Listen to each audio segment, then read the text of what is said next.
बिस्मिल्लाहिर्रहमानिर्रहीम। अस्सलाम वालेकुम नाज़रीन, आज की ताज़ा तरीन और बड़ी अपडेट्स के साथ मैं हूं आपका मेज़बान फयाज राजा और आप देख रहे हैं आपका अपना यूट्यूब चैनल। दोस्तों, बड़ी खबर, ब्रेकिंग न्यूज़ और बड़ी खबर यह है कि पाकिस्तान के कप्तान मुंतखब वज़ीर-ए-आज़म इमरान खान ने झुकने से साफ इनकार कर दिया है और कौम से अपने तारीखी खिताब में अहम तरीन और सबसे बड़ा सरप्राइज़ देने वाले हैं। मीडिया के 14 सीनियर सहाफ़ियों को, सीनियर नुमाइंदों को इस वक्त वज़ीर-ए-आज़म हाउस तलब कर दिया गया है और उससे पहले कैबिनेट का एक हंगामी इजलास भी जारी है। और बड़ी डेवलपमेंट आज की यह है कि क्योंकि गुज़श्ता रात से ये खबरें आ रही थी कि एमकेएम जो है वो भी हुकूमत को छोड़ने का सोच रही है और उसका अपोजिशन के साथ मुआहदा जो है वो तय पा गया है। और अब से थोड़ी देर कबल एमकेएम की जो राब्ता कमेटी है उसकी जानिब से भी इस बात की तौसीक की गई कि उनका पीपल्स पार्टी के साथ जो मुआहदा है उन्होंने उसकी तौसीक की, अपोजिशन के साथ जो मुआहदा है, और फैसले का इख्तियार उन्होंने खालिद मकबूल सदीकी को दिया है। लेकिन दोस्तों, इससे पहले कि वीडियो की तफसीलात में आपको जाएं,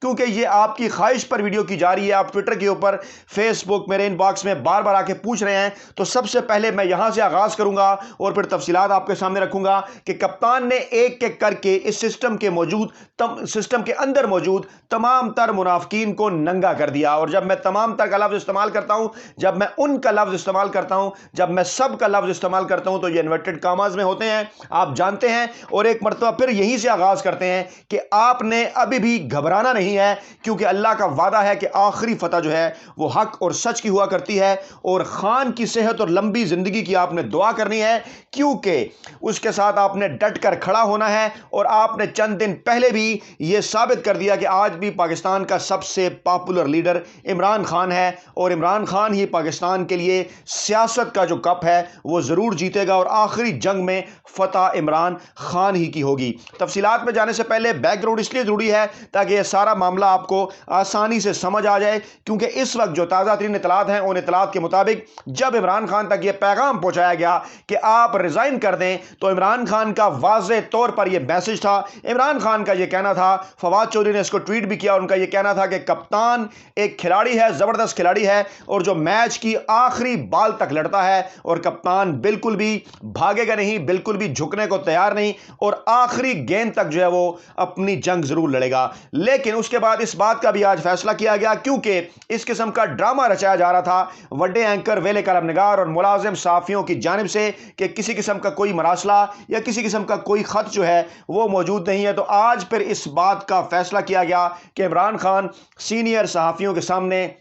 इस अहम तरीन मरासले और ख़त को ऑफ द रिकॉर्ड उनके साथ शेयर करने वाले हैं, उनको दिखाना जा रहे हैं। इसी दौरान इस हवाले से सुप्रीम कोर्ट के अंदर एक दरख्वास्त भी दायर कर दी गई कि क्योंकि इमरान खान ने यह कहा है कि तहरीक अदम एतमाद का बैरूनी हाथ के साथ बड़ा ही गहरा ताल्लुक है, उसमें नवाज शरीफ की खुफिया मुलाकातों का भी जिक्र किया गया है, तो इस मामले की तहकीकात भी करनी चाहिए। खैर, यह मामला अभी वहीं पर मौजूद है, सुप्रीम कोर्ट का रिएक्शन अभी यहां से सामने नहीं आया, लेकिन हुकूमत ने कम से कम आज यह फैसला किया कि आखिरी बाल तक लड़ने वाले खिलाड़ी जो इमरान खान है वो तमाम तर ये तफसीलात जो हैं वो सीनियर सहाफियों में ऑफ द रिकॉर्ड की सूरत जो है वो जरूर रखेंगे, ताकि उन पर ये जो इल्जामात लगाए जा रहे हैं कि वो एक झूठा खत लहरा रहे हैं उसको वो क्लियर कर सकें। कैबिनेट की मीटिंग भी इस वक्त जारी है और ये भी इतलात है कि कैबिनेट की मीटिंग के अंदर इत्तेहादियों को भी, बलूचिस्तान अवामी पार्टी को, एमकेएम को, इसके साथ साथ काफ लीग को, जीडीए को, तमाम को दावत दी गई थी, क्योंकि राब्ता कमेटी का इजलास था एमकेएम का, उन्होंने माजत कर ली और बाकी भी जो बलूचिस्तान अवामी पार्टी से भी राब्ता नहीं हो सका। आज इस कैबिनेट के इस अहम तरीन इजलास के अंदर भी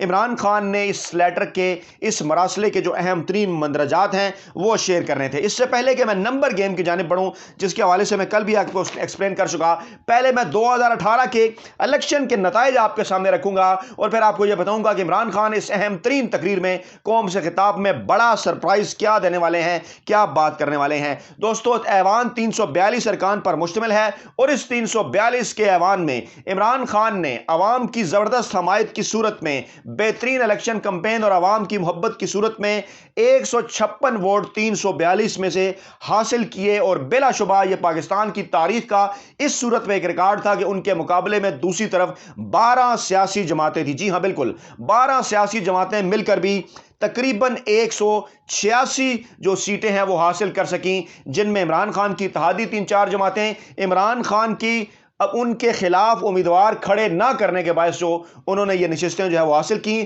اور دوسری جانب اپوزیشن کی جماعتیں جن میں پیپلز پارٹی ہے، نواز لیگ ہے، جمعیت علماء اسلام ہے، جماعت اسلامی ہے، بلوچستان کی قوم پرست جماعتیں ہیں، باقی جماعتیں ہیں، ان سب نے مل کر بھی 186 نشستیں حاصل کی۔ یہاں سے آپ سوچ سکتے ہیں کہ عمران خان 2018 کے انتخابات کے اندر بھی کتنے پاپولر تھے، اور انہوں نے 2.25 کروڑ کے قریب ووٹ لیے۔ حالانکہ اس وقت ان کے اوپر اس قسم کے الزامات جو ہیں وہ لگائے جاتے رہے کہ ان کی پاپولیرٹی نہیں ہے اور ان کو جناب مینج کیا گیا، لیکن آج عمران خان نے 27 مارچ کے جلسے میں پاکستان کی تاریخ کا سب سے بڑا جلسہ کر کے یہ ثابت کر دیا کہ عمران خان ہی پاکستان کی سیاسی تاریخ کے آج تک کے اور آج بھی سب سے مقبول لیڈر ہیں، اور بلا شبہ جس کے نتائج آپ کو اگلے ہونے والے الیکشن میں نظر آئیں گے۔ اور عمران خان اگر خدا نخواستہ اس وقت اس طریقے عدم اعتماد کے نتیجے میں گھر بھی چلے جاتے ہیں تو 3 آپشن میں آپ کے سامنے رکھ رہا ہوں، اس لیے میں بار بار آپ کو کہتا ہوں کہ آپ نے گھبرانا نہیں ہے، ہمت جوان رکھنی ہے، آخری بال تک کپتان کھڑا ہوا ہے، اور اس کے بعد پھر ساری صورتحال کا تجزیہ کرنا ہے۔ سب سے پہلا سناریو کہ اگر خدا نخواستہ طریقے عدم اعتماد کامیاب ہوتی ہے، عمران خان گھر جاتے ہیں اور ملک میں فوری طور پر الیکشن ہوتے ہیں، تو آپ دیکھ رہے ہیں کہ عمران خان وہ لیڈر نہیں، عمران خان وہ رہنما نہیں جو کہ یہ پوچھے گا کہ مجھے کیوں نکالا، وہ پھر آپ کو بتائے گا کہ اس کو کس نے اور کیوں نکالا، اور اس کے بعد پھر وہ سڑکوں پر ہوگا، عوام اس کے ساتھ ہوں گے، اور اپوزیشن کو ایک پل بھی چین نہیں لینے دیا جائے گا۔ اور پاکستان میں ایسی حکومت کا چوں چوں کا مربع حکومت کا تصور بھی نہیں کیا جا سکتا جو کہ 1.5 درجن سیاسی جماعتوں پر مشتمل ہو عمران خان کے علاوہ، اور پھر وہ پاکستان میں آسانی سے کام کر سکے۔ جی ہاں بالکل، کیونکہ اس کی تو کوئی بیسز ہی نہیں ہوگی، اور نون لیگ کی خواہش کے مطابق وہ فوری الیکشن میں جائیں گے، لیکن کیسے، کب اور کیوں؟ کیونکہ اس کے اوپر آئینی اور قانونی طور پر اس کا ایک پورا پروسیجر ہے۔ سپیکر قومی اسمبلی اس وقت اسد قیصر ہیں، معاملات کس طرف کو جائیں گے، صدر کے پاس معاملات جائیں گے، نیا وزیر اعظم کون ہوگا، کتنے عرصے کے لیے ہوگا، اس حوالے سے کچھ بھی طے نہیں ہے، اپوزیشن بند گلی میں ہے، اور جب یہ معاملہ ہوگا تو اس کے بعد آہستہ آہستہ آپ کو یہ ہماری باتیں سمجھ آئیں گی، اور عمران خان ہر صورت میں اس میں آپ کو اپر ہیڈ پہ نظر آئے گا۔ دوسرا معاملہ ہے اگر طریقہ اعتماد کامیاب ہو اور اس کے بعد نیا وزیر اعظم بھی منتخب ہو جائے اور یہ کہا جائے کہ الیکشن اپنے وقت پر ہوں گے اور اسمبلیاں مدت پوری کریں گی، تو ایسی صورتحال میں نون لیگ انتہائی پریشان پہلے بھی ہے۔ وہ یہ سمجھتی ہے کہ آصف زرداری کی اس خواہش کے مطابق اگر وہ اس طرف کو چلے جائیں، سندھ کی اسمبلی بچا لیں، اسمبلی کی مدت پوری کر لیں، تو ان کے لیے بڑی بڑی مشکلات ہوں گی۔ آئندہ آنے والا بجٹ، FATF کا معاملہ، نئے بجٹ کے حوالے سے معاملات، دنیا کے بلاکس کے چینج ہونے کی صورتحال، امریکہ رشیا کے ساتھ تعلقات، یہ تمام تر وہ چیزیں ہیں کہ کس منہ سے پھر عوام کے سامنے وہ آئیں گے اور بات کریں گے۔ اور بلا شبہ ایک طرف کیونکہ خود ان کا یہ کہنا ہے، ہمارا کم سے کم یہ کہنا نہیں ہے، ان کا یہ کہنا ہے کہ پاکستان میں مسائل کی دلدل ہے، تو پھر اس صورت میں 1.5 سال تک وہ ان کے پاس کیا آپشن ہوں گے؟ عمران صاحب پہلے سے زیادہ اکثریت لے کر جو ہے وہ اقتدار میں آئیں گے۔ تیسری صورتحال یہ ہے کہ اگر تیسرا سینیریو کہ اگر عمران خان کے خلاف طریقہ عدم اعتماد ناکام ہو جاتی ہے، تو پھر ڈیفینیٹلی عمران خان جو سوچ رہے ہیں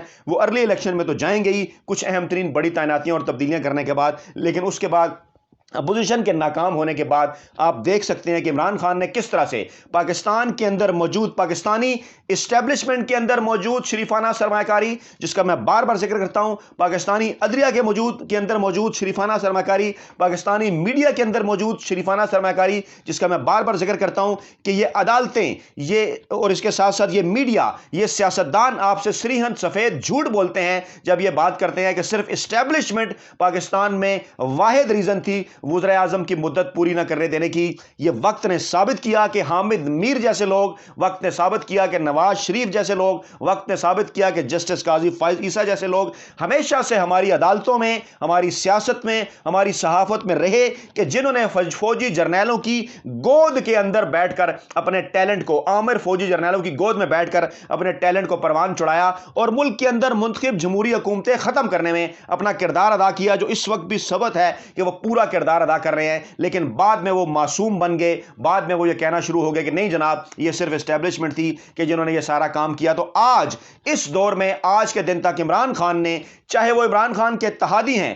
چاہے وہ اسٹیبلش میں موجود شریفانہ سرمایہ کاری ہے، چاہے وہ عدلیہ اور میڈیا میں موجود شریفانہ سرمایہ کاری ہے، چاہے وہ پاکستان کے روایتی سیاستدان ہیں، عمران خان نے آج کے دن تک ان سب کو مکمل طور پر ننگا کر دیا ہے۔ اور جاتے جاتے ایک مرتبہ پھر میں آپ کو کہوں گا کہ بڑا سرپرائز جو کپتان کے اس خطاب की सूरत आपके सामने आने वाला है, यकीनन आप उसके ऊपर लब्बैक करेंगे, कप्तान के साथ खड़े होंगे और आइंदा आने वाले दिनों में भी कप्तान जब आखिरी बाल तक मुकाबला करता हुआ नजर आएगा तो आप उसके साथ जुड़े रहेंगे, खड़े रहेंगे। ये वादा आपने खुद से भी करना है और पाकिस्तान की आइंदा आने वाली नस्लों से भी करना है। अपना बहुत ख्याल रखिएगा, दुआओं में याद रखिएगा। नई वीडियो के साथ जल्द आपकी खिदमत में हाजिर होंगे। अल्लाह निगहबान।